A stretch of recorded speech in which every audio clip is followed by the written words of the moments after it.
Welcome.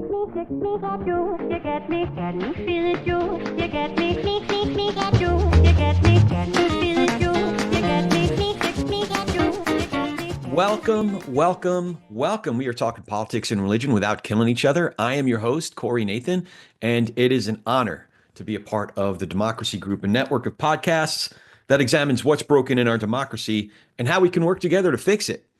Make sure to subscribe on our YouTube channel to get some engagement there. Some comments that, maybe I'll talk a little bit more about that in a second. Definitely follow us, rate us, review us. The reviews, again, I can't stress enough. If you can follow the links and review us on Apple in particular, it really does help us. There's other places where you can review us. It just helps us move up in the ranks, frankly. And that way more people could participate in the conversations we're having. Like the one I wanted to have today, it's just a question that I've been asked a couple of times.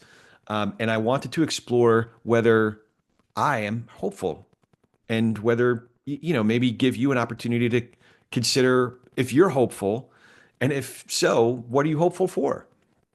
So it was interesting because I had the pleasure of talking with David French and Charlie Sykes. The Charlie Sykes episode hasn't come out yet, but man, I love talking to people who are at the top of their game, who are really renowned, really smart, really experienced, and who's in particular in David and Charlie's case, whose work I've been following for decades, really. And it's interesting because they both asked me a similar question, and it was a version of, are you hopeful, or what are you hopeful for? And I figured I'd share, you can listen to the episodes with David French and Charlie Sykes, but I figured I'd share my thoughts with you. In this format, I mean, you can certainly go to the end of those interviews with Charlie and David, but figured I'd just do it in an isolated way here and now. So, are you hopeful? It's a really good question. And I figured the first thing I would do is really just be sober-minded and candid about what my concerns are. And I have concerns, and we'll get more in depth on these in the coming weeks and months. But I have grave concerns about where we are and the direction that we're headed in the near term and the medium term. In particular, I'm concerned, we have reason to be concerned about the balance of power. So as I'm sure you know, the constitutional framework is based on a balance of power, three co-equal branches of government. And this particular executive branch, at this moment, the administration is asserting powers to send those balances way out of whack. So right now, if you look at the legislative, it's a Republican majority House, Republican majority Senate. So they've basically abrogated, or let me see, is that the right word? I'm using a word and I don't even know if it's the right word. So I'm going to look it up right now. You're seeing me work here right on the fly. Abrogated. What does that mean? Does it mean what I think it means? Repeal or do away with? Yeah, a formal agreement. Yeah, so I'm basically on the right track. They've basically given up their Article 1 powers. Basically power of the purse, oversight. So when, in this case, the executive branch says, yeah, we know that you appropriated these monies for these purposes, and now it's our job to go execute it. The executive branch is basically saying in any number of ways, like, oh yeah, that's cute, we're not going to do that. Now, the legislative branch is not asserting its oversight powers in order to say, nah, you don't really have that choice, you got to go ahead and do it anyway. USAID was widely reported on. There have been any number of other instances where the Trump administration has basically decided to ignore what's already been appropriated by the legislative branch, by Congress. So that's one of the ways that the balance of power, the co-equal branches, is already out of whack. Now, what we are seeing, however, is that the judicial branch is kicking into gear, and you've seen it at several levels, including at the Supreme Court level. There was a case decided, and David discussed this last week about how the Supreme Court decided against the Trump administration and said, yeah, that's not really within your authority. Like I said, I'm not going to go into the details today. We talked about it in more depth in the David French interview, and we'll be talking about it much more in the coming weeks and months. But for all intents and purposes, and it was Amy Coney Barrett and the Chief Justice Roberts who sided with the three Democratic appointed justices to hand down an opinion on a key case. I think it was having to do with US aid off the top of my head, but forgive me. It was essentially the judicial branch pushing back on the executive branch and saying that's not within your purview. So what will be interesting is to see if this administration decides at some point to ignore court orders at any level, at the federal level, at the Supreme Court level. That will, again, David talked about this, but that will create an actual constitutional crisis. We're in like the warning zone right now, but we're not in an actual constitutional crisis yet. What will also create a constitutional crisis is if, let's say in 2026, the Democrats win back the House. As I've stated before, I don't think the numbers are there for them to win back the Senate. But if the Democrats do win back the House in 2026 and the legislative branch reasserts its authority and says, no, you don't have the authority, executive branch, Trump administration, to ignore the appropriations of the budget, of our assertion of the power of the purse. I'm trying to put it in regular guy terms because I'm a regular guy. That will create basically a standoff between legislative and executive. But the Constitution is written in such a way where there is, if anything, if there's any imbalance, it should be with the Congress, with the legislative branch. Article 1 powers, as I've discussed. And I'm learning this stuff. So again, I'm not an attorney. I'm just a regular guy, but I'm learning this stuff. And I've become, quite a student of the Constitution, in particular the First Amendment. And that's where my other concern is. My other concern is to what degree are our basic freedoms, in particular the freedoms of the First Amendment, going to be challenged, going to be threatened, going to be impinged upon? We already see it happening. So First Amendment freedoms, freedom of speech, freedom of the press, freedom of assembly, to peaceably assemble, freedom of religion balanced out by the Establishment Clause, and freedom of redress of grievances. So we're already seeing that play out in terms of freedom of speech.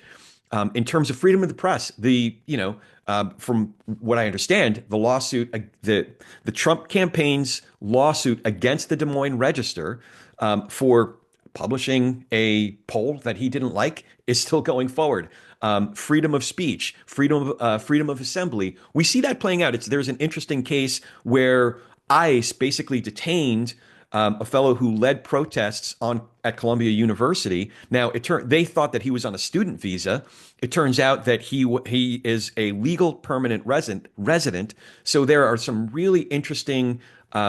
This is a really interesting case because there are First Amendment questions, there are Fifth Amendment questions, there's I think 14th Amendment questions in that case of do legal permanent residents who have a green card, in his case. He is married to an American citizen. Are they afforded the same rights, or are they? Can their legal status be taken away without due process? That's where I think it's. Is it Fifth Amendment? Yeah, I think it's Fifth Amendment where due process can be circumvented. So there are some interesting questions with that particular case, but you're seeing this particular administration assert itself in such a way where they're saying, yeah, those First Amendment freedoms are really cute, but we're going to do what the hell we want to do anyway. In fact, Stephen Miller said, he called a shot. He said, we're going to go ahead and round up immigrants, and let lawfare catch up with us. That's exactly what they're doing right now. The fact that they arrested that ICE was ordered to arrest this person without realizing that, no, he's not on a temporary student visa. He's in fact a legal permanent resident, tells me that they're, to use the phrase from 2010, ramming it down our throats. They're circumventing due process. Not to mention creating an environment of threat around freedom of speech. Do you think folks are more confident to assert opinions in the press about with criticisms about the Trump administration? Do you think their folks are feeling less threatened to go about investigative journalism to look into actual fraud, not the pretend fraud, not the freaking X fraud, or I'm going to call it freaking Twitter because it's freaking Twitter. Not the pretend, crap that's being bandied about there. Oh, freedom of speech. I can't say whatever the hell I want to say. I can't be a schmuck anytime, anywhere, I'm not talking about that. I'm talking about actual freedom of speech that's guaranteed in the Constitution in the First Amendment. The freedom of speech doesn't mean you can just be a freaking a-hole anytime, anywhere you want. That's not the actual constitutional freedom of speech. But that's another conversation. But there are legitimate, earnest journalists who are now under an environment of threat to go about proper investigations, to go about their work. Frankly, you've seen one after the other. Journalists and opinion writers from the Washington Post say we can now not do the work that we've been doing in some cases for 40 years. Now, you might not like the opinions that they write in the opinion section. You might not like the stories of investigative journalism that have been done in a publication like Washington Post. And frankly, some folks who are watching this might not like the editorial choices of what stories and what investigations they're going to pursue for a publication like the Daily Caller. But good journalism is good journalism. I am in favor of the freedom of speech. I'm in favor of freedom of press, freedom of religion, balanced out by the Establishment Clause, freedom of assembly, peaceably assemble, and the freedom of redress of grievances. And we'll get into specific cases a little bit more in coming weeks and months. But to say that those rights aren't concretely being infringed upon and threatened in order to create an atmosphere of concern that one cannot exercise their First Amendment freedoms, then you're living in fantasy land if you're not acknowledging the actual cases that are being pursued right now. So I figured I'd share some very concrete concerns I have about the balance of power. And again, we'll get into more detail in coming weeks and months, as well as concerns I have in particular about our First Amendment rights. So yeah, I have concerns. But now the question then is, am I only concerned, or am I hopeful about anything? And the truth is, if I look at the bigger picture on a macro level, man, I have lots of reason to be much more concerned and a lot less hopeful. And what do I mean by that? I mean exactly what I was talking about. If we're looking at our politics, or if we're looking at our federal government, I just outlined specific reasons why I have very few reasons to be hopeful about the current state of our politics, the current state of in particular, our executive branch. However, I should say that, again, the judicial branch to me has proven again and again, especially since the winter of, especially since December of 2020 and going into the subsequent 4 or 5 years, the judicial branch has proven to be quite a bulwark. Even Trump-appointed judges and Supreme Court justices, they're very interesting to me. So I do have, even within that context, I do have reason to be hopeful, but mostly not so much, not so much.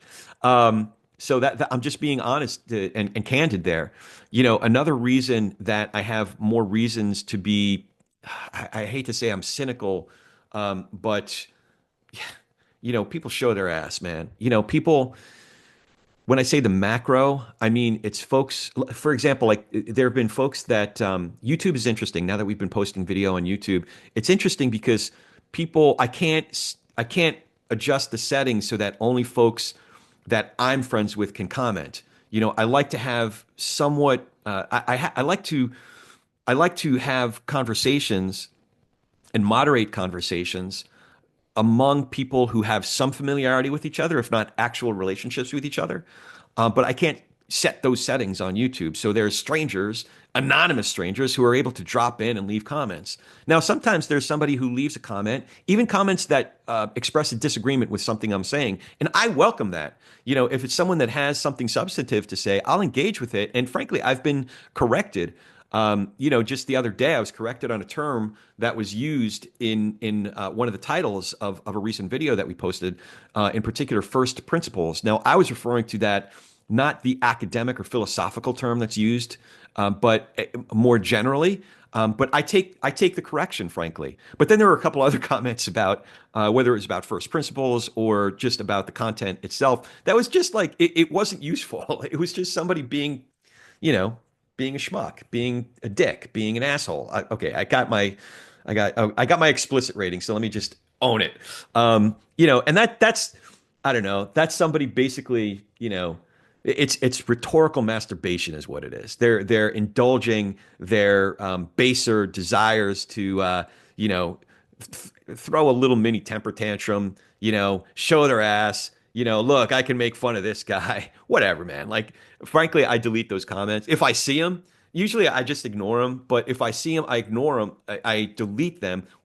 And the main reason is that there are folks who, whether they have a different opinion than I do, or they're expressing something similar to how I'm thinking.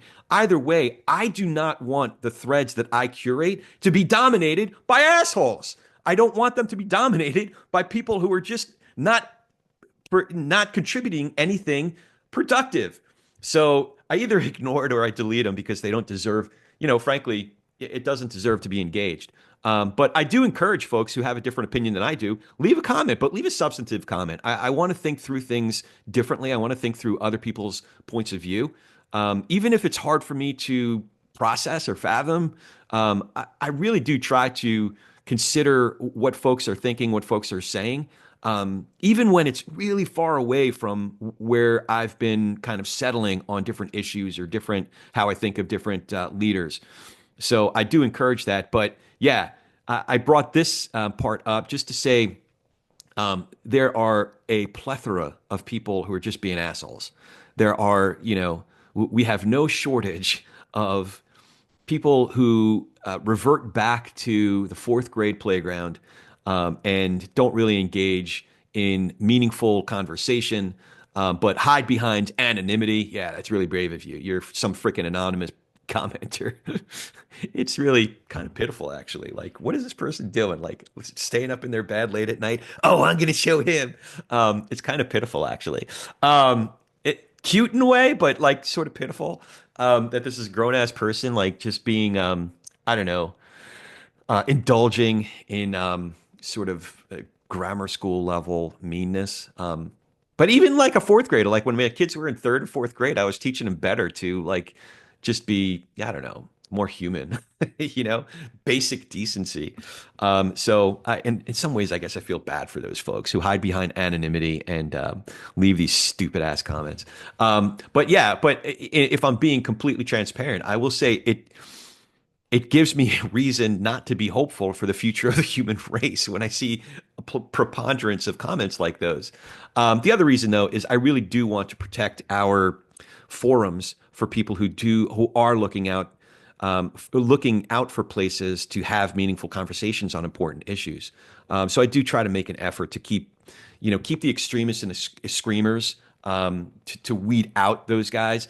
There's plenty of other places for you to express your freedom of freaking speech, somewhere else. But this is my forum, this is my house. So I'm going to do my best to curate healthier conversations. So at the federal level, at the governmental level, at the political level, on the grand scheme, I have more reasons not to be hopeful than to be hopeful. On the personal level, cultural level, social level, again, grand scheme, when I get strangers, anonymous strangers dropping in, more reasons to be not to be hopeful than to be hopeful. However, on a personal level, I have a lot of reasons to be hopeful. On a local level, a lot of reasons to be hopeful because that's when we have to be human. We have to acknowledge each other's humanity. We have to see, if you're a religious person, we have to see the divine in each other. And again, not that I'm God. The one thing I believe, if I believe anything more so than there is a God, because I do believe in God, the only thing that is even in that category is I'm not God. However, there is the God within us, right? And I see that in my. Sometimes it's harder than at some points, and with some people, it's harder to see the God in them. But that's my job. My job is to see their humanity and that divine spark in them. And when we're in person, when we're at the local or at a coffee shop or at a Bible study or on the soccer field, watching our kids play soccer or something like that, or in the business group I go to every week, we see each other's humanity, and it's easier to the the soil is there. The soil is more fertile to develop relationships so that we have relational pursuits as opposed to transactional contests. You know what I mean?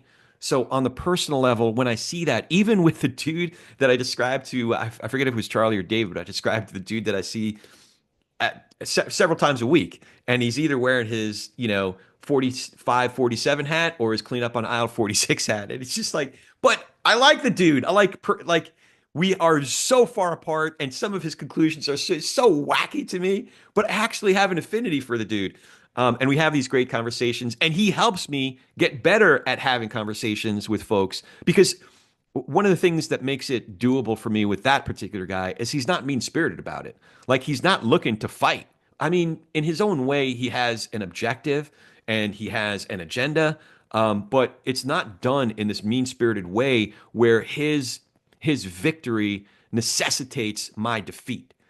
So there's something different to the nature by which he goes about our conversations and by which he goes about his what he's passionate about politically, right? So maybe that's why we have better conversations than some of the others, where whereas others, I'm just realizing this now as I'm thinking through it. Whereas others, in order for them to win or feel any sense of a win, they need to have who they see as their opponents, as their enemies, like in that friend enemy construct that we've been talking about. The Carl Schmitt, political philosopher from 1930s Germany, that friend enemy, his victory necessitates my defeat, my total and complete defeat. If he sees me as an enemy, if he sees me as an adversary. And a lot of folks, that's the only way they've been acculturated, to use a term that I heard David use a couple times. They've been acculturated to see things through that lens. People that I know, people that I've had relationships with, I only heard from them, one person I'm thinking of right now, once in the last 10 years. And I'm like, dude, what happened to you? Like, we used to be friends. He's a competitive MMA fighter, the dude I'm thinking of. And he was a great coach for me when I was doing that. And we bonded. We really, I felt like we had a great personal relationship. Hadn't heard from him in a while. And that dude, has zero interest in having a conversation with me. Zero interest in going out for a beer or a coffee or whatever with me. Zero interest. I'd be curious if I just showed up at his gym and said, "Dude, what's up, man? Like this is me and you. Like we're people. Like we're homies. Like we're friends. But the only thing I hear from you in 10 years is being combative on a Facebook post, and you don't want to follow up with like, hey, man, like I want to understand you better." He has no interest in that apparently. So, but that I would say that that's the exception to the rule. On the personal level and on the local level, as I've gotten more involved in local politics, I am very, very hopeful because it is relational over transactional. That's the big deal. That's the big difference, I should say. So, yeah, I do have concerns about the balance of power and how there's an imbalance now. The executive branch under the Trump administration is overasserting itself, and it's not to say that the Trump administration is the first executive branch to overassert itself outside of and really test where the boundaries of the constitutional balance is. But we're in completely different territory right now. We're in completely different territory. This is not a both sides thing. No, this is completely different than anything we've seen before in the history of this country. So concerned about the balance of power, concerned about our First Amendment rights, and more concerned than hopeful at the national level, both politically and culturally. But on the local level, on the personal level, I have lots of reasons to be hopeful. Yeah, go out for coffee with somebody who may disagree with you. Go out for a drink or dinner or lunch or something with somebody who might have voted differently than you do. Because as my friend Liz says, it makes a world of difference. Liz from Village Square. It really does make a difference when you're up close with people. It really does make a difference. So yeah, I have concerns, but overall, I'm hopeful. And that's all I got today. So as always, if you dig what we're doing here, remember to follow the show, write that review, write it. Follow the link in the show notes and find a review if you haven't left one already, or if you have, create another profile and leave another one. You can also watch the conversations on YouTube if you are already. Thank you. Hit subscribe, by the way, and also support us on Patreon. And yeah, it's youtube.com/, at politics and religion. That's youtube.com/, at politics and religion. We have all the links, all the things in the show notes. Your support really does make a difference. So thank you for all of it. Sincerely. Thank you. I've been having the time of my life. It's been very meaningful to have these conversations and to engage with some of you online, to have some folks on the pod and have conversations here, and some folks offline just talking at the local, like I said. Now, why don't you do it? Go talk some politics and religion with gentleness and respect, and have a great week.